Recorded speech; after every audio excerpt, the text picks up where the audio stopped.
to Think Big with Dan and Qasim, and our guest today is Dr. Tom Chi. So if you want to go ahead and introduce yourself, tell us where you live and what you do. Yeah, I'm actually in Wichita, Kansas, in the US, and I'm the CEO of Polarity Medical Technology. And we created devices which kill deadly pathogens in 3 seconds at their most prolific and neglected source of transmission.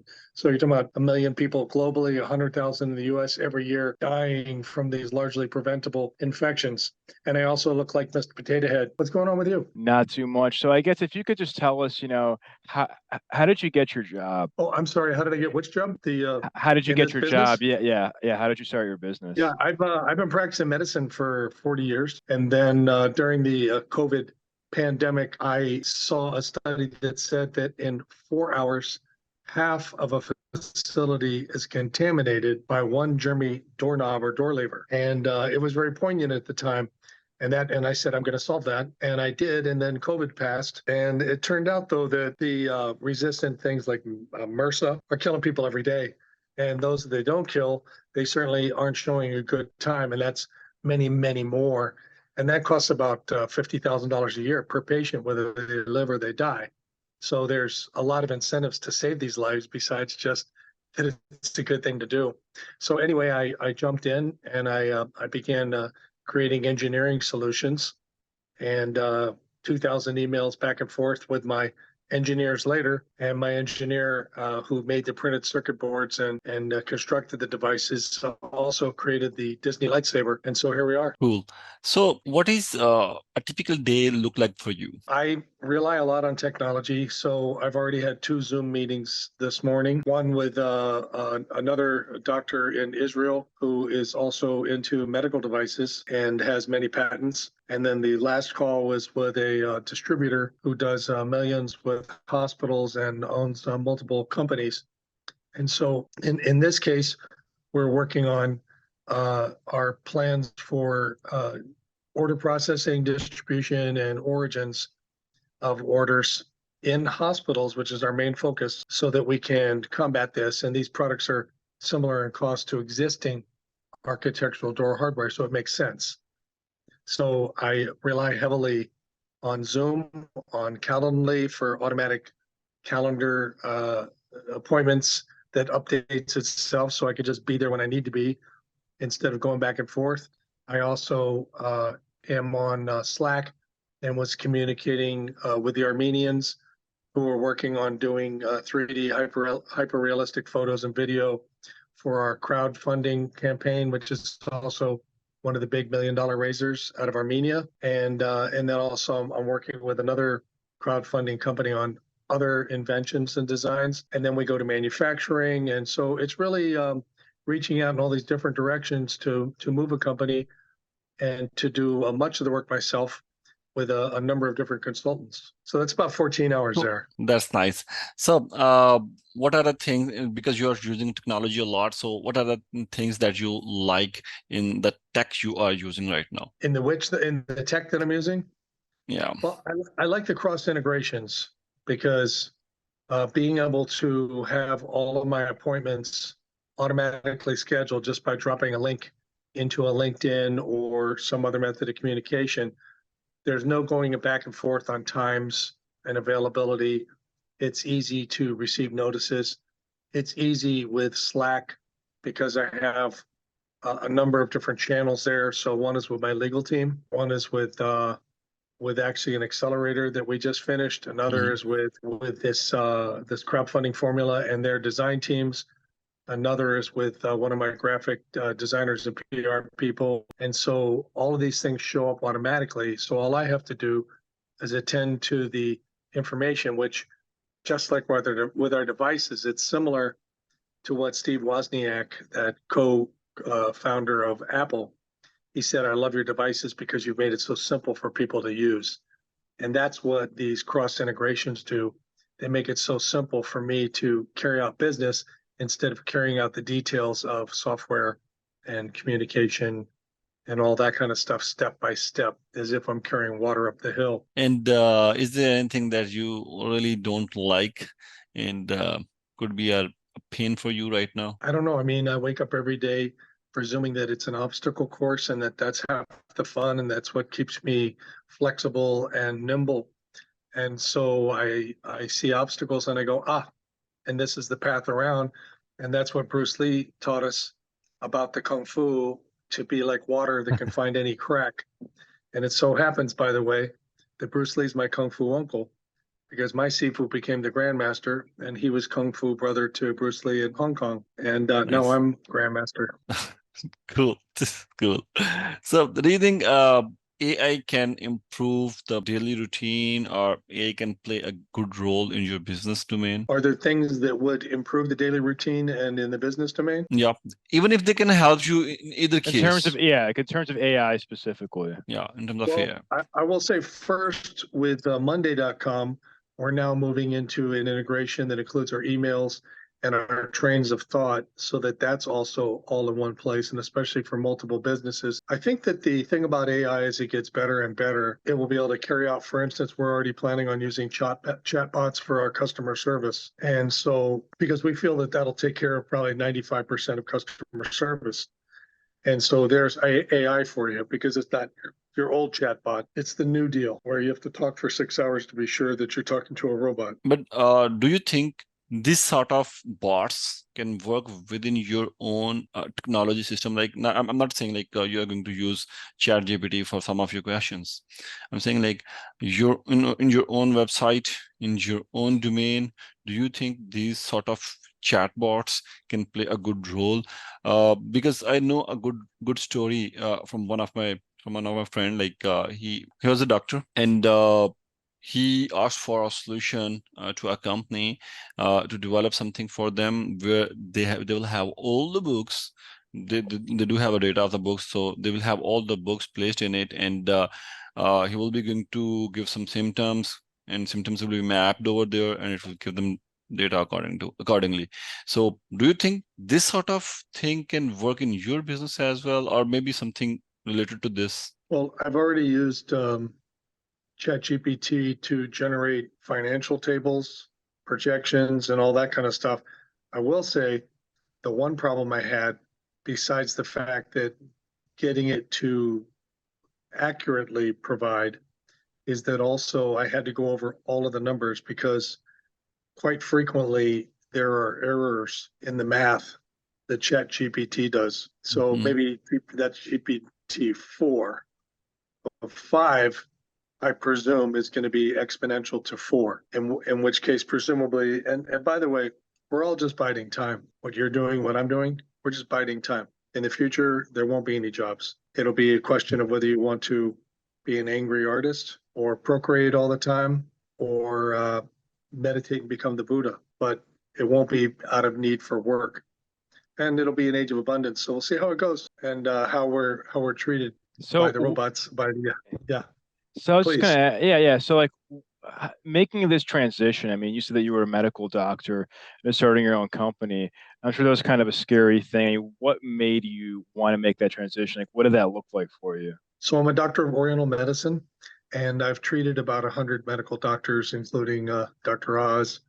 I cured Mark Ruffalo from the Avengers, and I've treated Mm-hmm. Oprah, and certainly a dozen billionaires and all that kind of stuff. It's because I pioneered a unique treatment to cure pain in one treatment, not to fix arthritis, but to fix the actual pain cause. And it's medically sound, as Dr. Frumkin uh, put forth, and he said, and nothing short of astounding. So we've proved this, hundreds of times over and over on video and in those big outlets. But actually, there was nothing scary about it, because I don't scare easy, even when I'm attacked by 10 guys like I once was. That was fun. But as far as the transition came, it was during COVID, when, all of my patients for the past 15 years have traveled from mostly out of state or out of country. And Mm-hmm. so when it came to doing, what do you call it when you sequester someone during a pandemic, that transition period where you have to be off I don't know why it's escaping me. That was 2 weeks where we were in New York, and then treating patients, and then having to have them do that again. That was really prohibitive. So I couldn't treat patients. And then this came up, and of course, my mom had COVID. and then later got a hospital-acquired infection, which was her demise. And so when I saw those needs, I just simply shifted gears. And I think that that's anything that we all can do, is always to shift gears and do the things that are going to be the most needed and interesting and fulfilling. And so it's like everything else I've pursued in life. I've done the things that interested me. Oh, sorry, but what was the story of that 10 guys that attacked by the 10 guys? I'll tell that briefly. When I was pulling rickshaws, which are like in China where you pull the cart with people in it.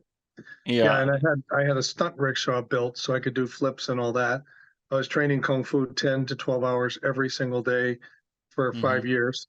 I was in pretty great shape, running 50 to 100 miles a week. And there was a lot of gangs down there. And so when they went to disturb the women in the rickshaw, then Hmm. then I said, like, hey, listen, it's great you came out. It's bad that your behavior is like this. There's only 10 of you, but I'll be happy to accommodate you. But first, I would just like to thank you for coming out. And I want to let you know we can't have this kind of fun at home.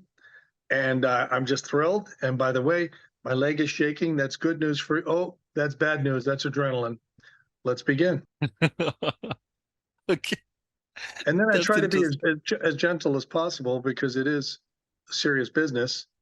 But I Yeah. was young and I was having a great time. And I try not to do too much damage because I really do care about people, you know? You are expert in Kung Fu and you also care about people. That's good to know. I think That's something. most every martial artist is. So I Uh-huh. saw a TikTok video and the guy elbows somebody in the stomach and they claim it's Kung Fu. Kung Fu people don't do that for a demonstration to cause you severe damage. You just don't do it. They want to protect you and honor you. That's how it Yeah. works. Martial artists don't do that kind of thing. Yeah, respect element should be there. This is good. So, will you please let me know about some most difficult challenges in your career that you faced? Um, I think when Facebook changed their algorithms, that was one. Is And also Facebook and God bless millenniums and everything, but they hired endless millenniums who had no real world, as well as the ones who do, but had no real world understandings. And so, we constantly have our videos banned because they were too miraculous. And I had to contact Sheryl Sandberg, who was the chief operating officer, for her to straighten it out. And then in the future, every time they did it, I had to drop a copy of our chats so that they could see it was real. So that was one thing. As far as other challenges go, the thing is, I'm unstoppable, as many people are, and I Mhm. refused to allow pain to go uncured. And I knew I could Mhm. fix it, and I did, and I just plugged away at it. So I can't really think of too many things that I saw as challenges. I just see them as variables. And then whether it's that or when I was a young man and a painting contractor or a commercial nurseryman or a professional musician, you rise to the occasion. And whatever the variables are, whatever the details are, you find a way around. So when COVID ended, and I remember said, geez, it would have been great if we had this product out 6 months earlier. And I went, no, we need to change directions because this is going to solve the problem for most people in Mhm. hospitals. And if not, you have to do what Mr. Wonderful says and take it out behind the barn and shoot it. If it's no good, you got to move on. And if you've lost, then you move on. You just paid for your education. So Makes sense. Completely makes sense. And what do you think in next 6 months? Uh, what growth you are looking for, and where you are looking yourself, and your business as well, by the way, in next 6 months. I will tell you, by the way, that one of the keys for me is relationships. So if I don't offend somebody by telling them that they need to change how they present themselves and all that kind of stuff, relationships, they make all the difference, and it makes it easy to work with people and to build trust, and uh, and that's a great way to move forward instead of everything just being what's in it for me, what's in it for you, and Sam Slam, where you kind of have a caring connection, and the other person knows you want to support them and that you're interested in Mhm. them, and vice versa. I think that the world that makes the world go round for me. That's how I like to do business. And in the next 6 months, we will have probably at least 10,000 to 20,000 of these units inside of hospitals. And that means that we will already see hundreds or thousands of lives being saved. So that's kind of a great thing. We're at that point where we've slingshotted, and so we're seeing our growth just go through the ceiling. And one of those was coming out of stealth mode. So right now we have new manufacturing, we have new investors, we have unbelievably motivated distributors who really believe in this and surprised the hell out of me. I thought that I would be carrying the banner. I didn't expect others to go above and beyond, and that's what's happening. And then we even have merger and acquisition offers. So I think that as far as startups go, we're on a good track. We're moving in a great direction, and that will be all over Amazon, and will be in many new hospitals. Will be plotted to go into those hospitals as they're building. Will already be retrofit in hospitals. And then we'll start to look at the cruise ships and hotels and all that kind of stuff. Also, we have a more extensive product line. We've focused on the door levers because that's what's really the most poignant. We also have a module that just clicks on that also does the air. We also have modular modules which just snap into place on hospital beds, railings, carts, grocery carts. We have light switches, elevator buttons, and pushes and pulls. So there's a whole product line there. And then at that point, I presume I will start to transition into a consultant role when we go to merger and acquisition, and I can move on to the other billion patent pending items that I have. And I do have probably about 50 items patent pending. And by the way, we also have magnetized acupuncture needles that are patented, and those will be on Amazon probably within 60 to 90 days. And that's kind of something everybody's always wanted, is magnetized acupuncture needles, and we have medical magnets to go with them. And then I presume I'll be coming back to you for some AI solutions, right? Sounds great. Yeah. So I guess I was wondering, you were talking about relationships and networking. I think so many people think they have to live in a certain city or be somewhere. I mean, you live in Wichita, Kansas. Like, it's not a big city. Do you think it's been an obstacle? Like, how have you been able to overcome that, per se, in your business living in a smaller city? Yeah, I feel that these days, anybody who says that anything is an obstacle, anything, is misguided. And if you want to see the answer to that, then you can go on YouTube and see the gentleman who has no arms and no legs and comes out and owns the room and owns the day and owns his heart and owns your heart and owns motivation. And when you see that, you recognize there really is no obstacle to anything. So if you have limitations, then you need to bring people in who don't have those limitations. If you have the capacity to learn, then you can own those. If you don't have the capacity to learn, that's okay. You can still be amazing. And I was in the Mass Challenge Israel Accelerator, and the guy who created it, John Hawthorne, who created the Mass Challenge, he told the story, and I'll be very succinct, about he was like at Harvard or MIT, and everybody's partying and they're doing the whole deal. And then he went to this other thing, and it was in a gymnasium. Everybody spread out, and they're like groups of five, and they're just staring at the floor. And it turned out to be all the geeks. And one of them had a way to take water out of air. Another one had a way to fly a balloon that's going to bring power anywhere, anytime, and another one for this. And he said, wow, I didn't know you could choose to be amazing. And he chose to be amazing by creating these accelerators for people like that and for Mr. Potato Head. So I don't think that there are obstacles, and especially with technology. You know, back when I was young and I was a contractor and I was doing all the University of Miami's work, multiple schools, we didn't have cell phones or computers. So I had to drive all over everywhere, run everything, do all the ordering, use it, and I had to have 2 hours of phone time every day in the office. These days, you have everything, everywhere, all the time. So I think when people find a good idea and they double check it, don't listen to Barbara from the Shark Tank, and promote it and make sure it's big before you bother with the money that you have to put into patenting, because then you don't get a patent because the whole world knows about it. You can't patent it. By the way, when it comes to patenting, people should keep in mind, before you just go spending 7 to 15 grand on a patent, realize that you can do a provisional patent that's good for a year. I have many patents pending and a number of issued patents. And in a provisional patent, it's a lot less cost, and you can throw as many ideas into one provisional patent as you want, as long as a year later, you're willing to pay to break them out into real patents. So, and then when you do that, if you go PCT, which is global, you have 18 months before you have to complete that. And then you could choose your countries. So be careful and don't forget, like, thoughts to paper is a good one because it's discount and they're really good. And you can do patenting and trademarking and all that kind of stuff right there. Technology is the answer to your question. Without this technology, I probably couldn't do it, but I couldn't do it anywhere. Without this technology, if I was in New York City, I'd have to go to somebody's office and meet with them one-on-one. Instead, I go on LinkedIn. I could take the same message if I want and reach out to chief technology officers from 50 companies that interest me, send them the messages and see which fish are biting. That's awesome. Yeah, technology is. I mean, Qasim and I have never met, and he's in Pakistan, and I'm in Texas. So there you go. But yeah, that's Exactly. awesome. Exactly. And I have people on the Pain Whisperer team, which is the work that I do.